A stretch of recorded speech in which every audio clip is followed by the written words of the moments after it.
Hello everyone. This is the first episode of the Reading Slump. The Reading Slump is a project about comic books, mangas and graphic novels. Basically, I want to study them all in the hopes of getting me out of not only a reading slump but also a creative drawing slump. I'm Ada, your host. I'm not only recording this audio, I'm actually also making a video.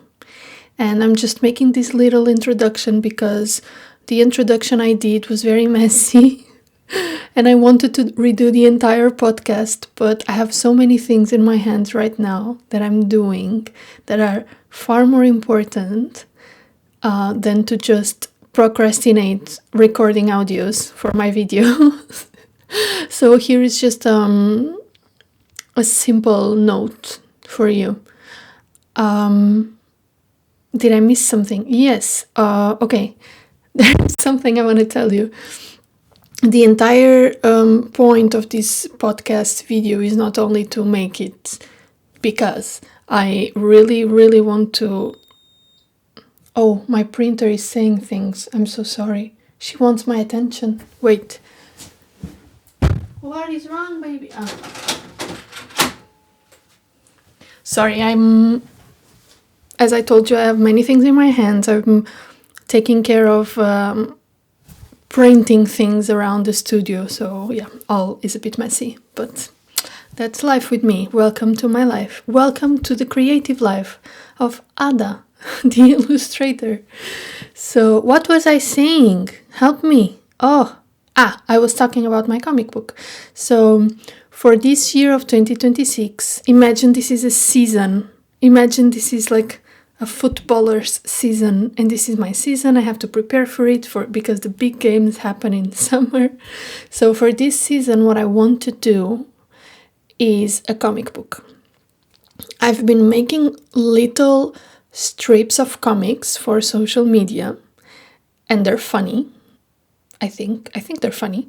And I want to take the next step and make something bigger.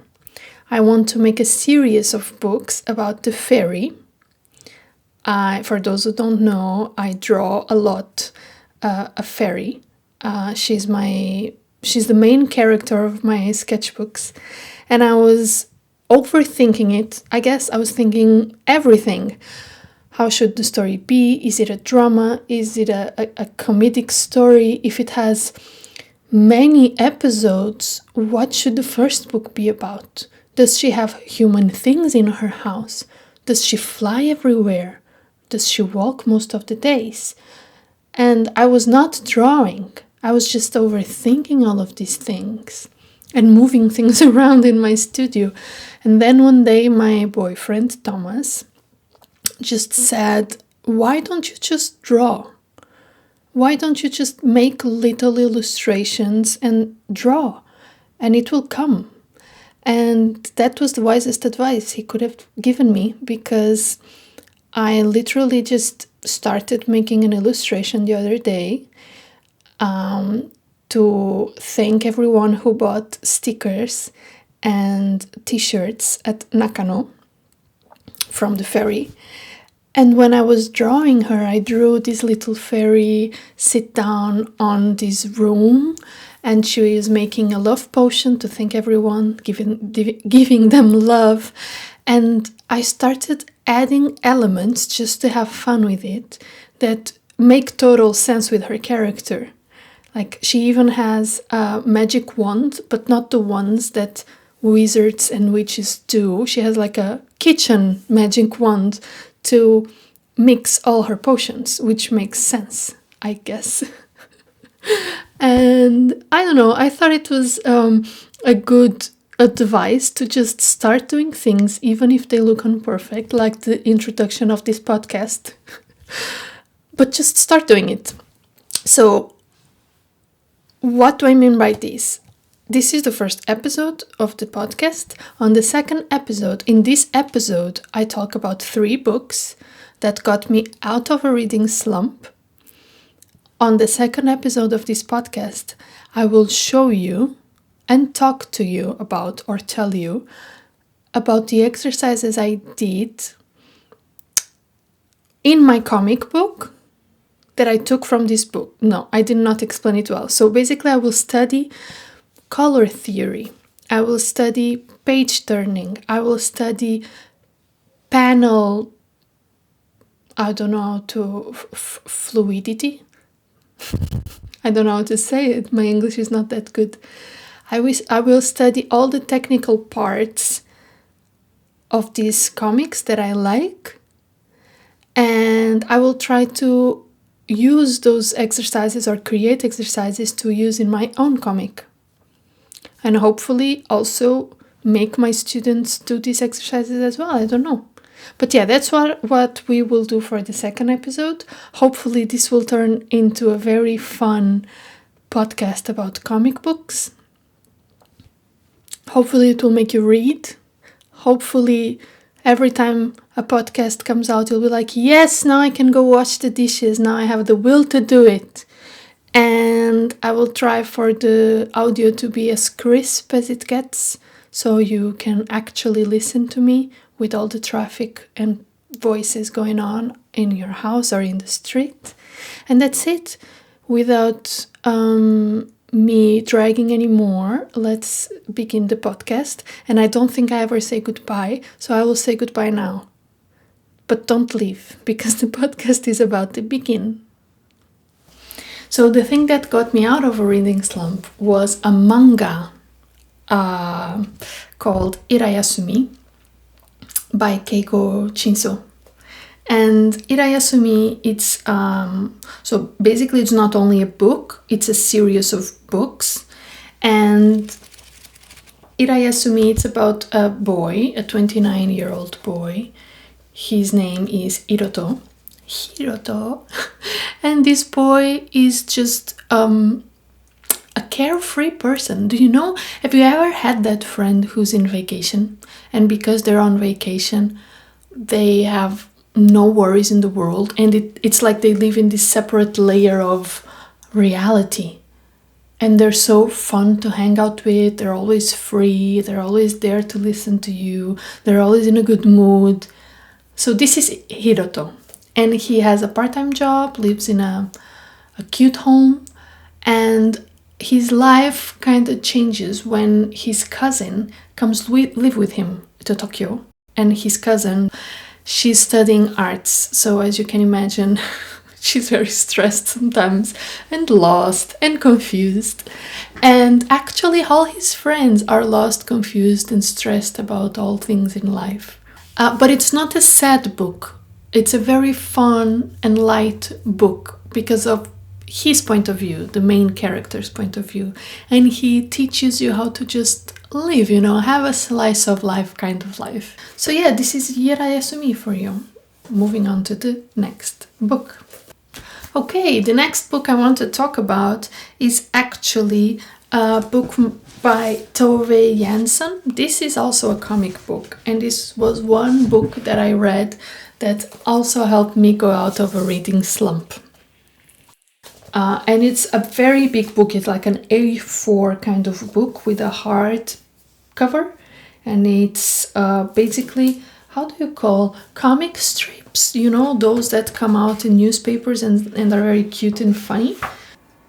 I feel that Tove Jansson tells us stories that really happen in her life, wrapped up in metaphors. For example, the first story of this book, it's Moomin, very, very worried and stressed out because his house is full of guests. And it's so difficult to tell your own guests that you miss your own bed sometimes. And so his friend, Sniff, which is this very chaotic friend, is like, turn them out, you idiot. Be a man, Moomin. Go and tell them to leave, and at once. And so you follow their adventure with this guest. There's this deer that she drew that I really like the way she drew the, how do you call the horns of the deer? Oh, it's beautiful. And it's more than funny. It's cozy, easy to read, and the drawings are also beautiful. If you like tattoos, just don't read it because you will want to tattoo it all in your body. That's what I felt. And I just have volume 1, unfortunately. But, it was also in this volume one that we meet his girlfriend. There's something about that really bothers me about comic books, not comic books, but like when I was little and I watched cartoons, the fact that the characters never changed clothes. It was like, why are they not changing clothes? Or the fact that people appeared in their lives and I never got to know the backstory. That was annoying. I was so irritated. I was like, why do they always do this? This feels so shallow. And in this book, in the Moomin, the complete Tove Jansson comic strip, they tell us how it was when Moomin met his girlfriend. So if you're curious about that, go and read it. Give it a go. So this is my second book. And I really want to talk about another book that I read that has me... It's an interesting one because... I will tell you. Wait. Aha. It's this one. It's called Beneath the Trees Where Nobody Sees. It's a cute title, right? By Patrick Horvath. And what caught my attention in this book was the cover, obviously. I was browsing through the comic book store here in Reykjavik called Nexus, and I saw this cover. And this book was not in the section of indie comic books. It was like more of on the DC and American comics that I don't like so much. And I looked at this cover and it was beautiful. So I'll just describe the cover to you quickly. It's a point of view. It's like you're a bird and you look down and you see a bear, a cute bear, very cute colors, pinks, light blue. And this bear is carrying a bag full of blood and a shovel. So this bear did something, but it's a cute bear. So it's like, wait. And the title is Beneath the Trees Where Nobody Sees. What did this bear do? So basically this book starts, it's a comic book, and it's also, it's not a manga, it's a normal comic book with color, but it also has lots of series. This is number 1 and number 2, number 3, number 4 have gone out already. And this is all made with watercolor or maybe on Procreate, mimicking watercolor. And you just imagine Stars Hollow. I don't know if you watch Gilmore Girls or if you ever heard of it, but basically this is a little town, the town where they live here in this book, that really looks like Stars Hollow. Or Kvosvotler, the town where I live, that also looks like Stars Hollow. So basically the book starts with the narrator, which is our cute bear Samantha, and she says, welcome to Woodbrook, which is this town, and you see a big strip, a big square, I don't know how to call it in English, of Samantha walking in Woodbrook, and the houses down there and the trees, very cozy. End of the day, it may not look like much from the outside, but it's a special place. It looks like a lot from the outside, okay? It's cute. And then she's passing downtown and she's saying hi to her friends and neighbors. I'm just should let you know, she's a bear and her neighbors are other animals like a rhino, a duck, a dog, a mouse, a frog, and they all dress like people, obviously. And she keeps telling, a place that appreciates a lemonade in the summer, a spiced cider in the fall. And then they talk, hi Samantha, morning Roger. And she keeps telling you about this town and you're like, oh, this is so cozy and she's so nice to everyone. And the colors are beautiful and the drawings are beautiful. And this narrator is very present always. And there's one point where she goes out of town to tell you what she does to muffle the voices in her head, because she has lots of voices in her head that are not pleasant.